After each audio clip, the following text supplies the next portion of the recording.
Vous êtes-vous déjà demandé si vous en faisiez assez pour plaire à Dieu? Pour beaucoup, l'idée de salut est liée à une liste de règles, d'efforts incessants et à la constante impression que rien n'est jamais suffisant. C'est précisément contre cette mentalité que Paul a écrit la lettre aux Galates. Il a affronté de front ceux qui voulaient transformer l'Évangile en un fardeau pesant, réaffirmant une vérité libératrice, le salut est par la foi, et non par les œuvres. Mais pourquoi cela est-il si difficile à accepter? Parce que nous avons souvent tendance à vouloir contrôler la grâce, en la modelant selon nos propres conditions. Paul savait que cette déformation n'éloignait pas seulement les chrétiens de la véritable foi, mais qu'elle sapait également le sacrifice de Jésus. Galates n'est pas qu'une ancienne lettre, c'est un cri urgent pour que nous revenions à l'évangile pur, où la liberté en Christ brise les chaînes du légalisme. Dans ce texte, vous découvrirez comment cette lettre a façonné le christianisme, depuis son contexte historique jusqu'à ses thèmes centraux comme la justification par la foi et le fruit de l'esprit. Préparez-vous à redécouvrir un message qui ne transforme pas seulement la théologie, mais aussi la manière dont vous vivez votre foi. Auteur et contexte historique. La lettre aux Galates a été écrite par l'apôtre Paul, l'un des plus grands théologiens et missionnaires de l'Église primitive. Elle a été rédigée entre 48 et 55 après Jésus-Christ, pendant le troisième voyage missionnaire de Paul. Imaginez le contexte, Paul était en plein cœur de ces voyages intenses, fondant et renforçant des communautés chrétiennes tout en affrontant des défis culturels et spirituels. Il écrivait avec urgence, car un problème sérieux surgissait parmi les chrétiens de Galatie. Cette région, située dans l'actuelle Turquie, regroupait plusieurs églises fondées par Paul lors de ses missions. Cependant, elle faisait face à une crise, certains chrétiens juifs insistaient pour que les païens adoptent la loi mosaïque, y compris la circoncision, pour être sauvés. Cette tension était immense. Paul, qui prêchait que le salut venait uniquement par la grâce, sentit le besoin pressant de corriger ses enseignements avant qu'ils ne se propagent davantage. La lettre n'est donc pas seulement un document théologique, mais un appel passionné. Paul, en tant que mentor et leader spirituel, écrit avec clarté et autorité. Il défend non seulement la liberté en Christ, mais aussi l'essence même de l'Évangile. Cette défense devient encore plus évidente dans les thèmes centraux qu'il aborde, à commencer par la justification par la foi. Thème centraux: justification par la foi. L'un des piliers de la lettre aux Galates est la défense ferme de Paul selon laquelle la justification vient exclusivement par la foi en Jésus-Christ, et non par les œuvres de la loi. Imaginez à quel point cette idée a bouleversé les chrétiens juifs de l'époque, pour qui la loi mosaïque était la base de leur identité spirituelle. Paul souligne clairement que la loi était un guide temporaire, mais qu'avec l'arrivée de Christ, le salut est devenu un cadeau de Dieu, reçu par la foi, et non gagné par des efforts humains. Ce concept ne libérait pas seulement les chrétiens païens de la pression de respecter des rituels juifs, mais redéfinissait aussi la relation entre l'homme et Dieu. Paul utilise l'exemple d'Abraham, qui a été considéré comme juste par sa foi avant même que la loi n'existe.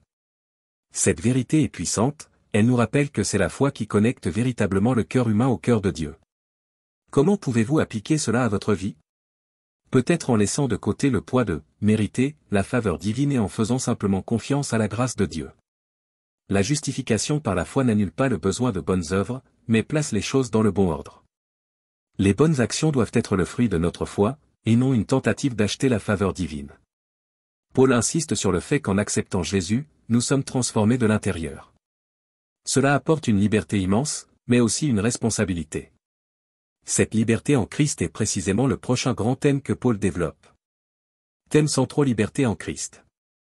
Paul met l'accent, dans Galates, sur le fait que Christ nous a libérés pour vivre dans la liberté, mais une liberté enracinée dans la foi et l'amour. Il précise que la liberté en Christ n'est pas une excuse pour pécher, mais une opportunité de vivre d'une manière qui plaît à Dieu, sans être prisonnier des exigences rigides de la loi mosaïque. Imaginez le soulagement pour les chrétiens païens d'entendre qu'ils n'avaient pas besoin de porter le fardeau de rituels qui n'avaient pas de sens spirituel pour eux. Cette liberté est en réalité un appel à la responsabilité. Paul écrit: « Vous avez été appelés à la liberté. Mais n'utilisez pas cette liberté pour donner une occasion à la chair, servez-vous plutôt les uns les autres par amour. » Ici, il nous apprend que la véritable liberté ne consiste pas à faire tout ce que nous voulons, mais à vivre selon la volonté de Dieu. Réfléchissez à comment cela s'applique à votre vie aujourd'hui. Utilisez-vous votre liberté en Christ pour servir, ou êtes-vous encore prisonnier d'anciens comportements qui vous éloignent de Dieu? Le contraste que Paul présente est puissant: d'un côté, l'esclavage de la loi, de l'autre, la liberté de vivre par l'esprit. Il savait que les chrétiens seraient tentés de retourner aux anciennes pratiques ou d'abuser de cette nouvelle liberté. C'est pourquoi il introduit un guide pratique pour ce voyage, le fruit de l'esprit, qui doit façonner le comportement de ceux qui vivent par la foi. Thèmes centraux fruits de l'esprit. Dans Galates 5, Paul décrit le fruit de l'esprit comme un guide pratique pour la vie chrétienne. Il énumère des qualités telles que l'amour, la joie, la paix, la patience, la bonté, la fidélité, la douceur et la maîtrise de soi. Ces caractéristiques ne sont pas seulement des idéaux à admirer, mais des preuves tangibles de la présence du Saint-Esprit dans la vie d'un croyant. Paul explique que, lorsque nous marchons avec Dieu, ces qualités se développent naturellement, comme un arbre en bonne santé produit de bons fruits. Le concept du fruit de l'esprit est profondément pratique. Imaginez, par exemple, gérer un conflit avec patience et douceur, plutôt que de réagir avec colère ou impulsivité. Cela reflète non seulement Christ en vous, mais transforme également vos relations. Paul rappelle que nous ne pouvons pas produire ce fruit par nos propres efforts, il résulte d'une connexion constante avec Dieu à travers la prière, la foi et l'obéissance. Ce passage nous pousse également à examiner nos vies. Permettons-nous à l'esprit de façonner notre caractère, ou sommes-nous encore dominés par les désirs de la chair? Paul oppose le fruit de l'esprit aux œuvres de la chair, comme l'envie, la colère et l'égoïsme, montrant la différence entre une vie guidée par Dieu et une vie centrée sur soi-même. Mais comment ces vérités s'appliquaient-elles directement aux communautés de Galatie? C'est ce que nous verrons dans la suite. Message aux communautés de Galatie. La lettre aux Galates s'adressait à plusieurs églises de la région de Galatie, composées de chrétiens juifs et païens.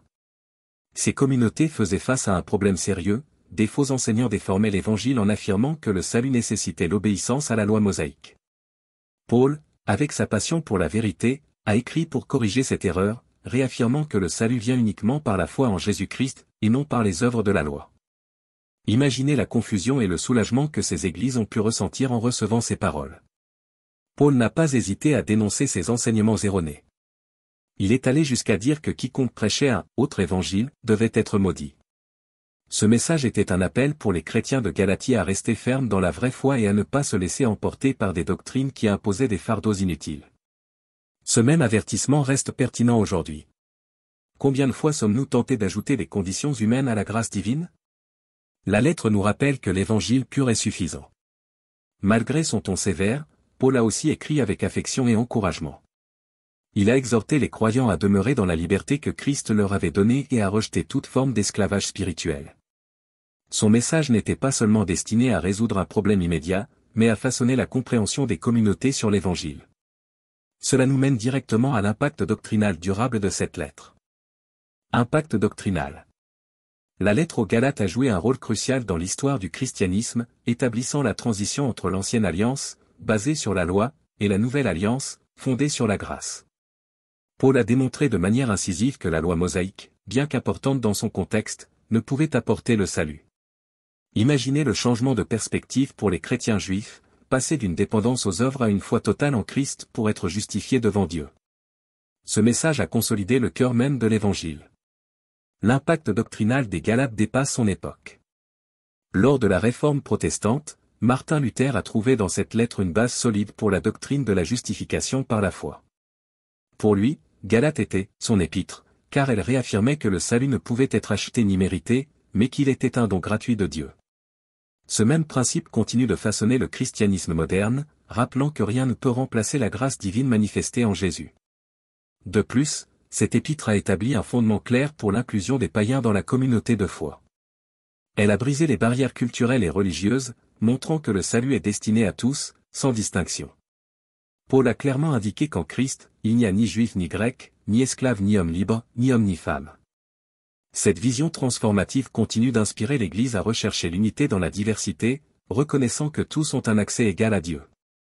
La lettre aux Galates n'est pas seulement un ancien texte, c'est un appel à la liberté et à l'authenticité dans notre marche avec Dieu. Elle nous enseigne que le salut n'est pas quelque chose que nous gagnons, mais un cadeau de Dieu, reçu par la foi en Jésus. Cette vérité remet en question notre tendance à compliquer l'Évangile avec des règles humaines et nous rappelle que la grâce est suffisante. Vivez-vous cette liberté, ou portez-vous encore des fardeaux que Dieu n'a jamais placés sur vous? Et voici le défi, comment pouvez-vous appliquer ce message à votre vie? Peut-être est-il temps d'abandonner la culpabilité et la quête incessante de perfection, en faisant confiance à l'œuvre achevée de Christ. Ou peut-être est-ce l'occasion de partager cette bonne nouvelle avec quelqu'un qui vit encore sous le poids du légalisme. La foi que Paul décrit n'est pas seulement une croyance, mais un mode de vie qui reflète la joie, la paix et le fruit de l'esprit. Alors, que ferez-vous de tout ce que vous avez appris? Ne laissez pas le message des Galates être simplement une inspiration passagère. Laissez-le transformer votre vision de Dieu, de vous-même et de votre façon de vivre votre foi. Si ce texte a touché votre cœur, abonnez-vous à cette chaîne et activez les notifications pour continuer à apprendre comment vivre une vie centrée sur l'évangile de la grâce. Rappelez-vous, la liberté en Christ est le plus beau cadeau que nous puissions recevoir.